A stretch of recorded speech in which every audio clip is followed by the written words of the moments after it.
কুমিল্লা ১৪ গ্রামে আজ বাংলাদেশ জামায়াতে ইসলামীর আমির ডাক্তার শফিকুর রহমানের নির্বাচনী জনসভা অনুষ্ঠিত হচ্ছে। ১৪ গ্রাম পাইলট হাই স্কুল মাঠে ১১ দলীয় জোটের উদ্যোগে এ জনসভা শুরু হচ্ছে। জনসভাকে কেন্দ্র করে সকাল থেকে মাঠ ও আশেপাশের এলাকায় জামায়াতের নেতাকর্মী ও স্বেচ্ছাসেবকদের সবর উপস্থিতি দেখা গেছে। স্থানীয় নেতাকর্মীদের দাবি, নির্ধারিত সময়ের মধ্যে মাঠে দলীয় নেতাকর্মী ও সমর্থকদের ব্যাপক জামায়াত হবে। জনসভার প্রধান অতিথি হিসেবে উপস্থিতি থাকবেন জামায়াত আমির ডক্টর শফিকুর রহমান। সভাপতিত্ব করবেন কুমিল্লা ১১ আসনের প্রার্থী ও জামায়াতের নায়েব আমির ডাক্তার সৈয়দ আবদুল্লাহ মোহাম্মদ তাহের। বিশেষ অতিথি হিসেবে উপস্থিত থাকবেন জাতীয় নাগরিক পার্টির আহ্বায়ক মোহাম্মদ নাহিদ ইসলাম, বাংলাদেশ খেলাফত মজলিসের আমির আলাম্মা মামুনুল হক এবং ডাকসুর ভিপি সাদেক কায়েম। এর আশেপাশে গতকাল শুক্রবার জামায়াতের আমির কুমিল্লায় একাধিক নির্বাচনী কর্মসূচি অংশগ্রহণ নেন। সন্ধ্যা ৬টায় কুমিল্লা লাকসাম স্টেডিয়ামে নির্বাচিত জনসভার যোগ দেওয়ার পর রাত ৮:৩০টার দিকে তিনি কুমিল্লা টাউন হল মাঠে আরেকটি জনসভা বক্তব্য দেন।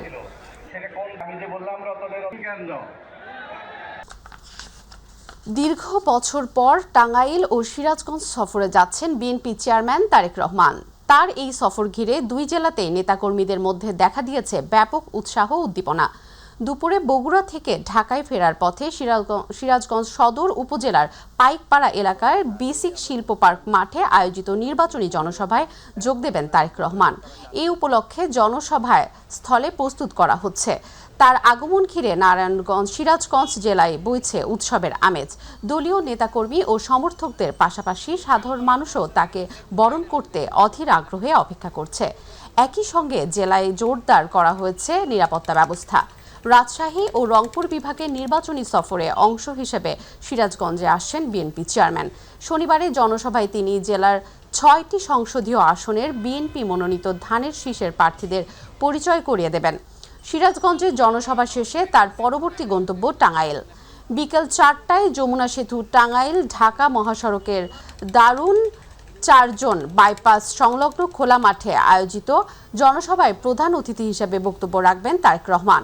দীর্ঘ ২১ বছর পর প্রিয় নেতাকে কাছ থেকে দেখার আশায় মুখিয়ে আছেন টাঙ্গাইল বিএনপির নেতাকর্মীরা।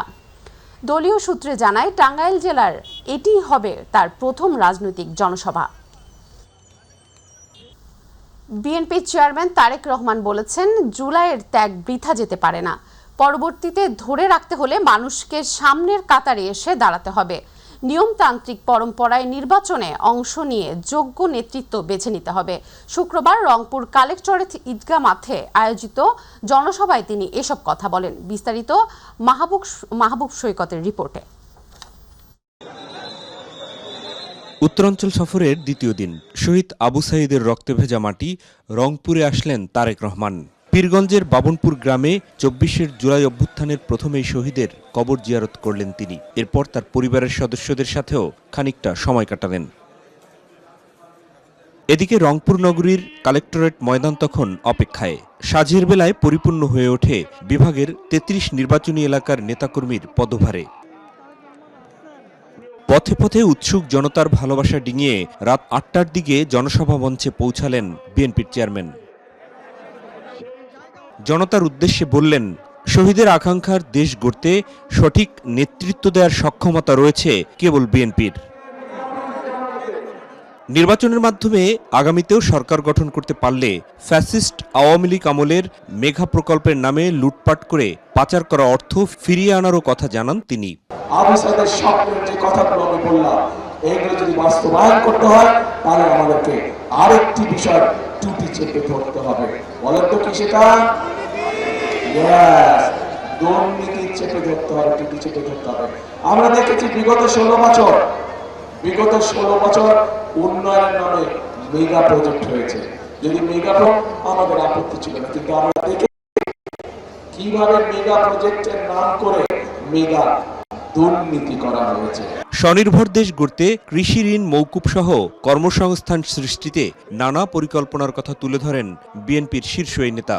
আবু সাঈদের হত্যাকারীর যেমন বিচার হতে হবে, দেশের মানুষের সম্পদ লুটপাট করে যারা বিদেশে পাচার করেছে, অর্থ পাচার করেছে, তাদের ওই দেশে বিচার হতে হবে এবং সেই অর্থ উৎপাদিত অর্থ আমাদেরকে চেষ্টা করতে হবে বিদেশ থেকে দেশে ফিরিয়ে নিয়ে এসে মানুষের কাজে ব্যবহার করা। এবং প্রিয় ভাই বোনেরা, এই কাজটিও যদি কেউ করতে পারে সেটাও একমাত্র বিএনপির পক্ষেই করা সম্ভব। উত্তরাঞ্চলের মানুষের প্রত্যাশিত তিস্তা মহাপরিকল্পনা বাস্তবায়নের কাজ শুরু করার কথাও দেন বিএনপির চেয়ারম্যান। বিগত দিনে সরকার পরিচালনায় বিএনপির ব্যর্থতা নিয়ে জামায়াতের করা সমালোচনারও জবাব দেন তিনি। জুলাই সনদ বাস্তবায়নে গণভোটে হা দেওয়ার আহ্বান জানিয়ে নির্বাচন নিয়ে ষড়যন্ত্র রুখে দেওয়ার নির্দেশনা দেন তারেক রহমান। শেষে মহাসচিব মির্জা ফখরুল ইসলাম আলমগীর সহ বিভাগের ৩৩ আসনের প্রার্থীদের হাতে প্রতীক তুলে দেন বিএনপির চেয়ারম্যান। রংপুর অঞ্চলের ৩৩টি সংসদীয় আসনের অগণন মানুষ উপস্থিত হয়েছেন নির্বাচনী এই সমাবেশে। প্রত্যেকেরই দাবি মোটামুটি একই রকম। পিছিয়ে পড়া এই জনপদের জন্য যেন আগামীতে বিএনপি সরকার গঠন করতে পারলে পদক্ষেপ নেন স্বনির্ভরতার। একই সাথে এই অঞ্চলকে সুজলা সুফলা করতে তিস্তা নিয়ে মহাপরিকল্পনাও যেন গ্রহণ করে বিএনপি। তাদের সেই দাবিকে শ্রদ্ধা এবং সম্মান জানিয়ে বিএনপি চেয়ারপারসনও জানালেন, রাষ্ট্র পরিচালনার দায়িত্ব পেলে রংপুর শুধু নয়, গোটা বাংলাদেশের জন্যই স্বনির্ভর এবং স্থায়ী টেকসই পদক্ষেপ নেবে তার দল। আর সেজন্য আগামী 12 তারিখ জাতীয় সংসদ নির্বাচনকে ধানের শীষ প্রতীকে বিজয়ী করার আহ্বান জানান বিএনপি চেয়ারম্যান। মাহবুব সৈকত, মাই টিভি, কালেক্টরেট মাঠ, রংপুর। দর্শক, এই মুহূর্তে বগুড়া আছেন আমাদের সহকর্মী মাহবুব সৈকত, যুক্ত হচ্ছি তার সাথে। তৃণমূল মানুষের নির্বাচনী ভাবনা নিয়ে বিস্তারিত জানাবেন।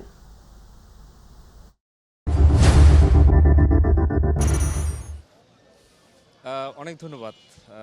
আসলে আপনি যেমনটা বলছিলেন যে আমরা বগুড়ায় রয়েছি এবং ঠিক কিছুক্ষণ আগে আপনি জানেন যে তারেক রহমান এই উত্তরাঞ্চলের বিভিন্ন এলাকায় পরিদর্শন করছেন, সেটি আমাদের দর্শকরা দেখছিল। আমরা বগুড়া শহর এবং পার্শ্ববর্তী এলাকার যারা রয়েছেন তারা নির্বাচন নিয়ে কি ভাবছেন সে বিষয়টি আমরা একটু শোনাতে চাই। এখানকার একদম বলা যায় যে ক্ষণ গণনা শুরু হয়ে গেছে জাতীয় নির্বাচন এবং গণভোটের। তো এই বগুড়ার মানুষের নানা পেশা এবং শ্রেণীর মানুষ নির্বাচন নিয়ে কি ভাবছে সে বিষয়টি আমরা একটু তুলে ধরতে চাই। আমাদের পাশে বিভিন্ন পেশার মানুষ রয়েছে, আমরা একটু তাদের সাথে কথা বলবো। আপনার বাড়ি কোথায় এবং কি করেন? স্যার আমি চার দোকান করি স্যার। হ্যাঁ, আমরা একটু জানি যে আপনি আগামী যে জাতীয় সংসদ নির্বাচন, সেই নির্বাচনে কেমন প্রার্থীকে ভোট দিতে চান? স্যার আমরা চাই ভালো একটা সৎ যুক্তি মানুষের দিকে আমরা ভোট দেবো স্যার, বুঝছেন? এখন সৎ মানুষ কি খুঁজে পেয়েছেন? এখন স্থির করতে পারছেন? হ্যাঁ পেরেছি স্যার। এখন আমরা এই ধানের শীষকেই ভোট দেবো স্যার। এই এলাকা তো সেটির। জি, ওকে, আমরা একটু পরের জনের সাথে জানতে চাই যে আগামীর যে সরকার হবে সেই সরকারের কাছে আপনাদের চাওয়া কি? আসসালামু আলাইকুম, আমি বিদ্যুৎ উন্নয়ন বোর্ডের কর্মচারী একজন। আমার চাওয়া পাওয়া যে গোটা বাংলাদেশ যেন বিদ্যুতের কোনো লোডশেডিং থাকে না, লোডশেডিং নামে যান কোনো শব্দ থাকে না, এই চাওয়া পাওয়া। আপনি কি কোন পেশায় আছেন? এবং আপনিও একই পেশায় আছেন, সরকারি জব করেন। তো সামগ্রিকভাবে আপনার আগামী বাংলাদেশের জন্য কি চাওয়াকে মনে করছেন যে গুরুত্ব দেওয়া দরকার যারাই সরকারে আসে? আমি চাচ্ছি একটি সুষ্ঠু নির্বাচন এবং ভালো একজন সৎ লোক দেশ পরিচালনা যেন করে, এটাই তো আমাদের কাম্য। আর বিদ্যুতের ঠিক আছে, আমরা একটু এই পাশের যারা আছেন তাদের কাছে একটু জানতে চাই। সেটি হচ্ছে যে জাতীয় নির্বাচন হচ্ছে, সাথে আরও একটু ভোট হচ্ছে, দুইটি তো এবার ভোট, এটি সম্পর্কে কতটুকু জানেন আপনি? এইটুকু জানেন সবাই। আসসালামু আলাইকুম। আমি আর কি বলবো, আমাদের এখানে যেহেতু এখন সামনে 12 না, আপনি গণভোট নিয়ে জানেন? গণভোটের বিষয় না, গণভোটে আমি জানি না। না, গণভোটে ভোটের ব্যাপারে জানেন? এটাই আমার। আপনি তো গণভোট নিয়ে কি জানেন একটু যদি কাইন্ডলি বলেন যে এখানে গণভোটের কি অবস্থা এবং জাতীয় নির্বাচন নিয়ে কি আছে? গণভোটে 10-12টা শর্ত আছে, শর্ত অনুযায়ী ভোট দিলে আমরা ওই শর্ত অনুযায়ী দেশ পরিচালনা করবে। তা আমরা আশাবাদী যে আমরা ভোট দিব এবং যোগ্য ব্যক্তি, সৎ ব্যক্তি, তাকে আমরা ভোট দিব। সেটি হচ্ছে যে আপনি কি মনে করছেন যে আগামীতে যারাই রাষ্ট্র পরিচালনায় আসবেন তাদের কোন বিষয়টাই সবচেয়ে গুরুত্ব দেওয়া দরকার, কি মনে করেন? আসসালামু আলাইকুম। আমি মনে করি বর্তমানে রাষ্ট্র পরিচালনায় যারাই আসুক, দেশে যে দুর্নীতি একটা শব্দ উঠছে, আওয়াজ উঠছে, এটা যাতে কন্ট্রোলে থাকে। হ্যাঁ, আর আমি বগুড়ার জন্য মনে করবো যে জি, আপনার কাছে একটু জানি, সেটি হচ্ছে যে আপনার এই যে সামনে যে নির্বাচন হয়, নির্বাচনের আগে তো অনেক সময় অনেক ঝামেলা হয় প্রার্থীদের মধ্যে। এখন পর্যন্ত যে পরিবেশ আছে, পরিবেশ নিয়ে কি আপনি সন্তুষ্ট, নাকি মনে করেন যে সুষ্ঠু স্বাভাবিক থাকবে সারা বাংলাদেশ? কি মনে হয়? আসসালামু আলাইকুম। সারা বাংলাদেশ সুস্থই থাকবে। ভোট সরকার আপনার নতুনই আসুক, যাই আসুক, ভোট আমরা যোগ্য ব্যক্তিকে দেব। কোনো ধরনের কোনো অপ্রীতিকর ঘটনা কি শুনতে পাচ্ছেন? মানে কোনো ভয় শঙ্কা কাজ করছে? না, কোনো ভয় সংখ্যা নাই। আমরা যোগ্য ব্যক্তিকে দিব। যোগ্য ব্যক্তি আমরা বেছে নিয়েছি। এইভাবে এই যে ভোট দিতে যাবেন তো নাকি, সেটাই কি এর আগে তো সব ভোটগুলো কি এরকম হয়েছে, কি মনে করেন? না, আমরা 17 বছরে কোনো ভোট দিতে পারিনি। ভোট দিতে পারেননি। আমরা এখানে একদম কিশোরদের, তরুণদেরও দেখছি দাঁড়িয়ে আছে, তাদের সাথে একটু কথা বলি। তোমরা একটু সামনে আসো, হয়তো সবাই ভোটার হও নাই তোমরা, তারপরও আগামীতে তো একটা ভোট সম্পর্কে তো জানো। আমরা একটু এদিক ঘুরে দাঁড়াই, তাহলে সুবিধা হবে। এদিকটা একটু দাঁড়াই। সেটি হচ্ছে যে ভোট নিয়ে কি জানো, এবার কয়টা ভোট হবে, এবং তোমরা ভোটার না হলেও তোমাদের মা বোন ভাইরা আছে, কি জানো একটু? আমার মতামত আর কি বলবো, তোমরা কি চাও? আগামীর বাংলাদেশ কেমন বাংলাদেশ চাও তোমরা? আমরা স্মার্ট বাংলাদেশ চাই, এমনকি উন্নত যে করতে পারবে তাকেই চাই আমরা। কি করলে স্মার্ট বাংলাদেশ কি করলে হবে? স্মার্ট বাংলাদেশ কি করলে হবে, মানে উন্নতি না করলে তো স্মার্ট বাংলাদেশ করবে না। সব কিছু উন্নতি করতে হবে, রাস্তাঘাট আরও আশেপাশে যত মানে আছে সব কিছু। ছাত্রছাত্রীরা ভালো শিক্ষা যাতে পায়, এজন্য ভালো একটা সরকার দরকার আমাদের দেশের জন্য। আর হ্যাঁ ভোট সকলেই দিবে, যাতে গণপ্রজাতান্ত্রিক বাংলাদেশ হতে পারে। হ্যাঁ ভোট দিতেই হবে। কেন হ্যাঁ ভোটের দেওয়ার যৌক্তিকতা কি? হ্যাঁ ভোট কেন দিতে হবে? দেশ তাহলে ভালো করে চলবে। এক সরকার দুইবারের বেশি হতে পারবে না। যাকে পছন্দ তারা তাদেরকে নিজস্বভাবে ভোট দিতে পারবে, নিজের অনুযায়ী, মানে যাকে পছন্দ তাদেরকে ভোট দিতে পারবে, এটাই আর কি। হ্যাঁ, আসলে আপনি দেখতে পেলেন যে এইখানে যারাই রয়েছে না কেন, মোটামুটি গণভোট নিয়ে যে মানুষের মধ্যে সচেতনতা কতটুকু আছে সেটি হয়তোবা একটু শঙ্কা থাকলেও এখন পর্যন্ত কিন্তু আমরা যতটুকু দেখেছি যে গণভোট নিয়ে মানুষ বেশ সচেতন এখন। বিশেষ করে শিশু কিশোররাও তারাও মনে করে যে দেশ সংস্কারের জন্য কিন্তু দরকার হচ্ছে গণভোটে হাত দেয়া, এবং একই সাথে এখন পর্যন্ত যে পরিবেশ, সেই পরিবেশ সুষ্ঠু বলি এখানটায় যারা আছে তারা কিন্তু প্রত্যেকে মনে করছেন। তো সব কিছু মিলে আগামীর যে 12 তারিখ ত্রয়োদশ জাতীয় সংসদ নির্বাচন, সেই নির্বাচনে জনরায়ের প্রত্যাশা হবে। মানুষ দীর্ঘদিন প্রায় 1.5 দশক পরে আবারও তারা তাদের ইচ্ছা অনুযায়ী ভোট দিতে পারবে। যার ভোট তিনি নিজেই দিবেন, কোনো প্রেশার ক্রিয়েট পাবেন না, এমনটাই মনে করছে অন্ততপক্ষে এই যে বগুড়া সহ উত্তরাঞ্চলের মানুষ। তো এটি ছিল এখনকার সংবাদ। আমরা পরবর্তী সংবাদে আরও বিস্তারিত আমাদের দর্শকদের জন্য তা জানিয়ে দিতে পারবো। মাহবুব, আপনাকে ধন্যবাদ।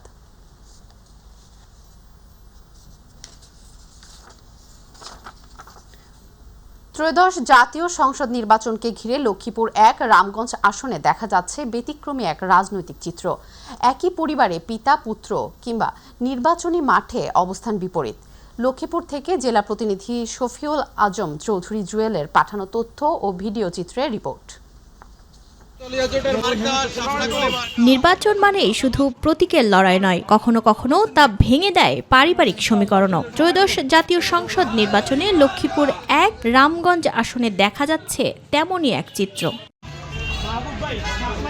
10 দলীয় জোটভুক্ত জাতীয় নাগরিক পার্টি এনসিপির শাপলাকলি প্রতীকের প্রার্থী মাহবুব আলম, অন্যদিকে তার বাবা আজিজুর রহমান ইছাপুর ইউনিয়ন বিএনপির সাধারণ সম্পাদক। একই পরিবারে ভিন্ন রাজনৈতিক অবস্থান এলাকায় তৈরি করেছে কৌতূহল ও মিশ্র প্রতিক্রিয়া। লক্ষ্মীপুর রামগঞ্জ 1 আসনের বাপ ছেলের দুজনের ভোট চলে। বাপ হইল দানের শীষ প্রতিনিধি আর ছেলে হইল এনসিপি শাপলাকলি পক্ষে। দেখা যাক 12 তারিখে ছেলে জিতে না বাপে জিতে। নিজ ছেলের প্রতিদ্বন্দ্বী প্রার্থীর পক্ষে প্রকাশ্যে প্রচারণায় নেমেছেন বাবা আজিজুর রহমান। ইছাপুর ইউনিয়নের বিভিন্ন এলাকায় বিএনপির ধানের শীষ প্রতীকের প্রার্থী শাহাদাত হোসেন সেলিমের সঙ্গে একাধিক পথসভা ও উঠান বৈঠকে অংশ নিয়ে তিনি প্রকাশ্যে ধানের শীষে ভোট চাইছেন। এখানে যেহেতু ছেলেদের একটা অবস্থান তৈরি হয়েছে, তাদের একটা জ্ঞান আসছে, তারা একটা বয়স আসছে, তারা একটা অবস্থানে আসছে, তারা তাদের নির্বাচন করবে, আমি আমার দলকে। কিন্তু দলের থেকেও আমি সরব না, আর ছেলেদেরকেও আমি আরম্ভ করবো না। এখানে আমার বাবা গত 17 বছর 20 বছর থেকে তিনি তার রাজনীতি করছেন, আমি আমার রাজনীতি করছি। রাজনৈতিক জায়গা থেকে তিনি তার আদর্শকে ঠিক মনে করেছেন এবং সেখানে তিনি তার আদর্শ অনুযায়ী চলছেন। কিন্তু ব্যক্তিগত জায়গা থেকে আমি যেহেতু তার সন্তান, আমি আশা করি তিনি আমাকে ভালোবাসেন। কোনটি বড়, রক্তের সম্পর্ক না রাজনৈতিক আদর্শ? রামগঞ্জের এই নির্বাচনী গল্পে সেই প্রশ্নটাই এখন সামনে। ভোটের দিন ভোটাররা কোন প্রতীকে আস্থা রাখেন সেদিকেই তাকিয়ে আছে সবাই। হাফিজা খানম জুথি, মাই টিভি নিউজ ডেস্ক। ব্রাহ্মণবাড়িয়ার বিস্তীর্ণ সরিষা ক্ষেত থেকে আরোহণ করা হচ্ছে মধু। সরিষা ক্ষেতের একপাশে বিশেষ পদ্ধতির বাং বসানোর মাধ্যমে চলছে মধু সংগ্রহের কার্যক্রম। এতে পরাগায়নের ফলে সরিষার ফলন যেমন বাড়ছে, বিপুল পরিমাণ মধু সংগ্রহ করে লাভবান হচ্ছেন মৌচাষীরা। প্রতিনিধি নুরুল আরাফাতের তথ্য ও চিত্রে বিস্তারিত জানাচ্ছেন তামান্না সাদিকা। ব্রাহ্মণবাড়িয়ার প্রায় 16,000 হেক্টর জমিতে হলুদ সরিষা ফুলে ছেয়ে গেছে, আর যেখানে ফুলের সমারোহ সেখানে মৌমাছির আনাগোনা। সরিষা, বড়ই, ধনেপাতা, লিচু ফুল থেকে মধু আহরণ করেন মৌচাষীরা। ইতিমধ্যে শুরু হয়েছে সরিষা ফুল থেকে মধু সংগ্রহ। প্রতি বাক্স থেকে সপ্তাহে 25 থেকে 30 কেজি মধু সংগ্রহ করা হয়। দেশের চাহিদা মিটিয়ে এ মধু যাচ্ছে বিদেশে। মৌচাষে অনেকের কর্মসংস্থান হয়েছে। বাণিজ্যিক মৌচাষে উৎসাহিত হচ্ছেন উপজেলার আরও অনেকে। মৌমাছি বক্সগুলি যখন ফুলটা ফুটে তখন নিয়ে আসি, তারপর মৌমাছি ফুল থেকে মধু আনে এবং ওই মধুগুলি আমরা বক্স থেকে কালেকশন করি। ভালো ফুল থাকলে, ফুলের রস থাকলে, নেকটার থাকলে 15 থেকে 20 দিনের ভিতরে আমরা মধু সংগ্রহ করতে পারি। যখন শেষ হয়ে যাবে তখন আমরা এই মাঠ প্যাকেট করে নিয়ে চলে যাব। আমাদের মূল লক্ষ্য হচ্ছিল খাঁটি একটা পণ্য মানুষের কাছে পৌঁছে দেওয়া এবং এর মাধ্যমে মানুষকে খাঁটি পণ্য খাওয়ানো এবং একটা কর্মসংস্থানের সুযোগ তৈরি করা। গবেষণায় দেখা গেছে সরিষার সাথে যদি মৌ চাষ করা হয় 10 থেকে 15 ভাগ ফলন বৃদ্ধি পায়। কোনো কোনো ক্ষেত্রে 40 ভাগ পর্যন্ত বৃদ্ধি পেতে পারে। সরিষার সাথে যদি মৌমাছি চাষ করা হয় একই সাথে, তাহলে 10 থেকে 20% ফলন বৃদ্ধি পায় সরিষার। আবার কোনো কোনো ক্ষেত্রে এটা 40 ভাগ পর্যন্ত ফলন বৃদ্ধি পেতে পারে। কৃষি সম্প্রসারণ অধিদপ্তরের উপপরিচালক বলেছেন, কৃষকদের বিভিন্নভাবে সহযোগিতা করা হচ্ছে। ব্রাহ্মণবাড়িয়া জেলায় এবছর প্রায় 16,000 হেক্টর জমিতে সরিষা আবাদ হয়েছে। কৃষকদের, মৌচাষীদের তৈরি করার জন্য তাদেরকে প্রশিক্ষণ দেওয়া হয়েছিল। আবার মৌবাক্স, মৌকলিনী সহ সরবরাহ দেওয়া হয়েছিল। ব্রাহ্মণবাড়িয়ার 3টি গ্রুপ মৌ আহরণে কাজ করে যাচ্ছে। প্রতি বছর তারা সরিষা, বড়ই, ধনেপাতা, লিচুর ফুল থেকে মধু সংগ্রহ এবং আহরণ করে থাকে। তামান্না সাদিকা, মাই টিভি। বিএনপির কেন্দ্রীয় কমিটির ভাইস চেয়ারম্যান ও চট্টগ্রাম 6 আসনের বিএনপি ধানের শীষ প্রার্থী আলহাজ গিয়াসউদ্দিন কাদের চৌধুরী বলেছেন, আওয়ামী লীগ সরকার দেশের গণতন্ত্র ও নির্বাচন ব্যবস্থাকে ধ্বংস করেছে। তিনি বলেন, জনগণের ভোটাধিকার ফিরিয়ে আনা এবং নির্বাচনের প্রতি আস্থা পুনঃপ্রতিষ্ঠা করার জন্য আসন্ন নির্বাচনে সবাইকে ঐক্যবদ্ধভাবে ভোট দিতে হবে। শুক্রবার চট্টগ্রামের রাউজান গহিরায় সনাতন ধর্মাবলম্বীদের সঙ্গে আয়োজিত মতবিনিময় সভায় এ আহ্বান জানান। সভায় উপস্থিত ছিলেন কেন্দ্রীয় বিএনপির সদস্য সুশীল বড়ুয়া, চট্টগ্রাম উত্তর জেলা বিএনপির সিনিয়র যুগ্ম আহ্বায়ক এম হালিম, রাউজান উপজেলা বিএনপির নেতৃবৃন্দ এবং স্থানীয় পূজা উদযাপন কমিটির সদস্যরা।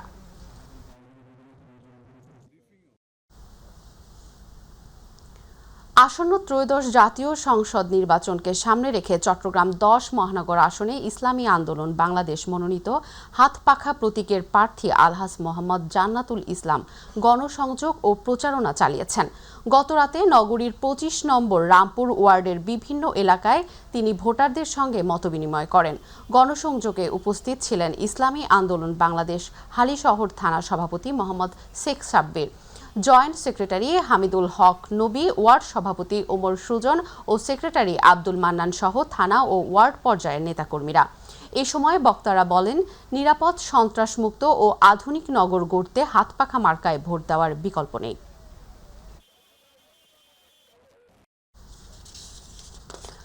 চট্টগ্রাম 8 আসনের বিএনপি মনোনীত প্রার্থী এরশাদ উল্লাহর সমর্থনে ধানের শীষ প্রতীকে পথ সমাবেশ, লিফলেট বিতরণ ও গণসংযোগ অনুষ্ঠিত হয়েছে।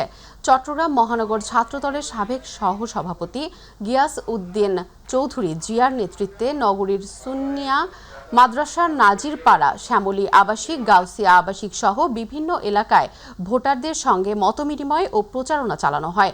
এ সময় উপস্থিত ছিলেন পাঁচলাইশ থানা জাসাসের সাধারণ সম্পাদক রিয়াজ উদ্দিন চৌধুরী, নির্মাণ শ্রমিক দলের ভাইস প্রেসিডেন্ট মোহাম্মদ জসিম, ফরিদুল আলম, ইকবাল ও ইসমাইল সহ বিএনপি ও অঙ্গ সংগঠনের নেতাকর্মীরা।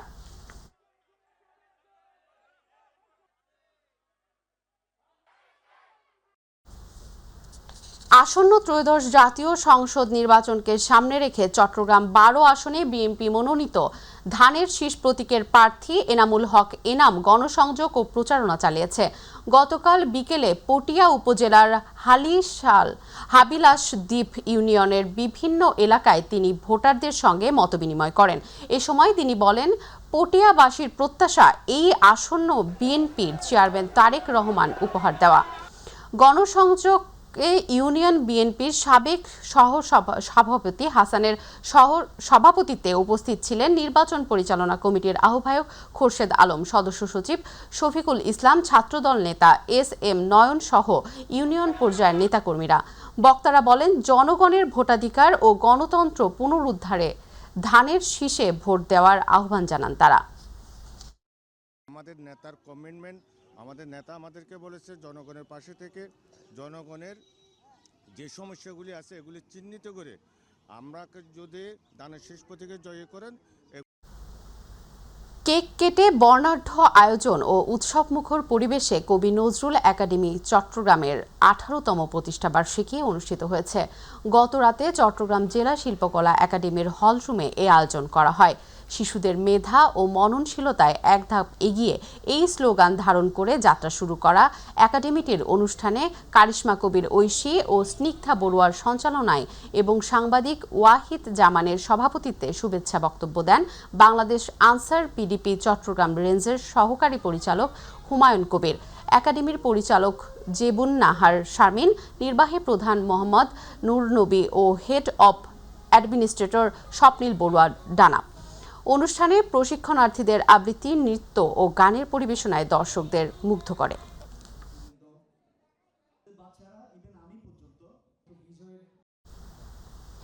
চট্টগ্রামের প্রবর্তক সংলগ্ন সড়কের নতুন একটি শপিং মলের উদ্বোধন করা হয়েছে।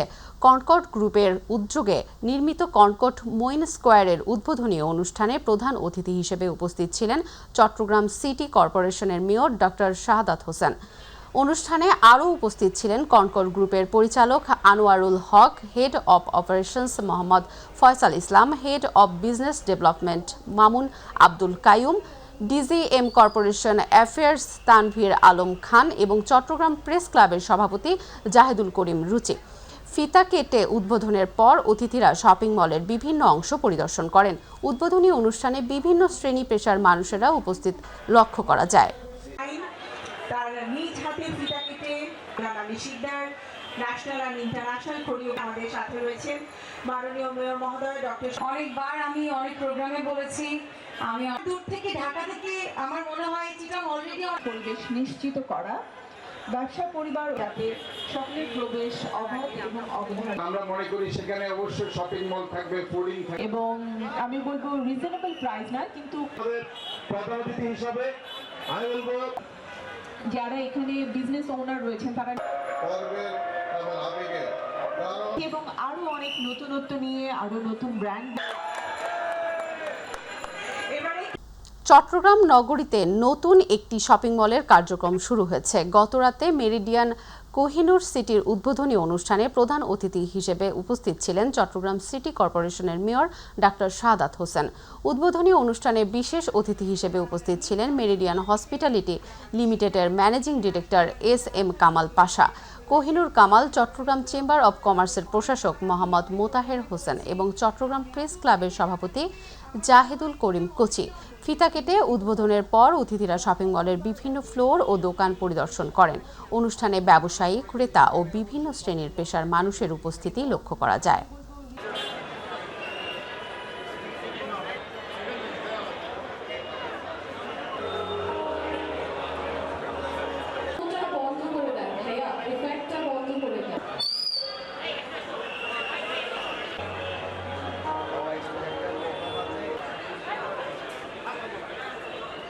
এটা আসলে আমাদের জন্য একটা দুর্ভাগ্য। আমরা আমাদের অনুষ্ঠান ঠিক 4:30 আমরা চেষ্টা করছি এখানে একটা ভালো এই কোহিনুর সিটির সকল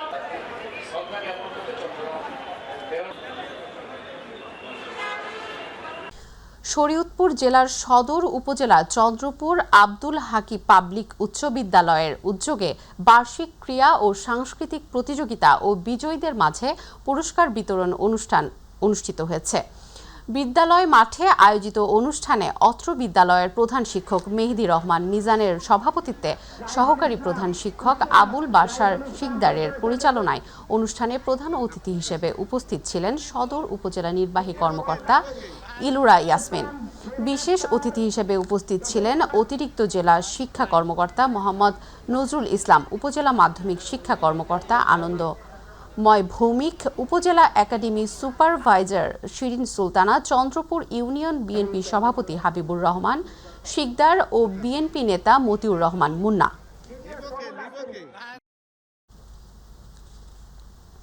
ঢাকা ১ দোহার নবাবগঞ্জ আসনে বিএনপি মনোনীত প্রার্থী ও ঢাকা জেলা বিএনপির সভাপতি খন্দকার আবু আশফাক বলেছেন, বিএনপি ক্ষমতায় এলে এদেশের কোনো যুবক বেকার থাকবে না। আধুনিক প্রযুক্তিকে কাজে লাগিয়ে যুব সমাজের জন্য ব্যাপক কর্মসংস্থানের সুযোগ সৃষ্টি করা হবে। তিনি বলেন, যুবকদের কর্মসংস্থানের ব্যবস্থা করা গেলে তারা নেশার পথ থেকে দূরে থাকবে। সুস্থ ও সচেতন প্রজন্ম গড়ে তুলতে খেলাধুলার বিকল্প নেই। সে লক্ষ্যই যুব সমাজকে খেলাধুলার আগ্রহী করে বিভিন্ন ধরনের ক্রীড়া উপকরণ বিতরণী করা হবে। গতকাল রাতে দোহার উপজেলার ধুবুলি বাজারে ব্যবসায়ীদের দোকানে দোকানে গিয়ে ধানের শীষের লিফলেট বিতরণ শেষে সাংবাদিকদের সঙ্গে আলাপকালে তিনি এসব কথা বলেন। তিনি আরও বলেন, বিএনপি সবসময় জনগণের অধিকার ও যুব সমাজের ভবিষ্যৎ নিয়ে রাজনীতি করে। এটি একটি দক্ষ, কর্মক্ষম ও নৈতিক যুব সমাজ গড়ে তুলতেই দেশ এগিয়ে যাবে।